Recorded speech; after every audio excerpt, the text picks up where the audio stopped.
আজকের এই বিক্ষোভ মিছিল আয়োজিত সম্মানিত সভাপতি সাহেব, ইউনিয়ন বিএনপি সভাপতি জনাব হারুনুর রশিদ হাওলাদার, উপস্থিত আছেন যুবদল, ছাত্রদল, স্বেচ্ছাসেবক এবং মুসলমান ভাইয়েরা, আমার সর্বপ্রথম আমার সালাম দিবেন।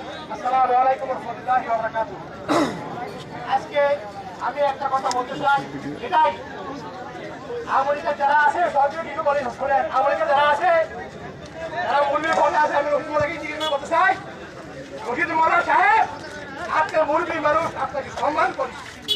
আমি একটা কথা বলতে চাই, এই যে আপনি ইন্ডিয়ান লিডারশিপ এখনো এই পর্যন্ত আপনাদেরকে কাউকে কিছু বলা হয় নাই। আমি এখানে রাজপথে দাঁড়িয়ে বলতে চাই, যদি দ্বিতীয়বার কোনো ঘটনা এই দেশে ঘটে, আপনি সহ এবং আপনার চালাবার সহ কাউকে ছাড় দেওয়া হবে না।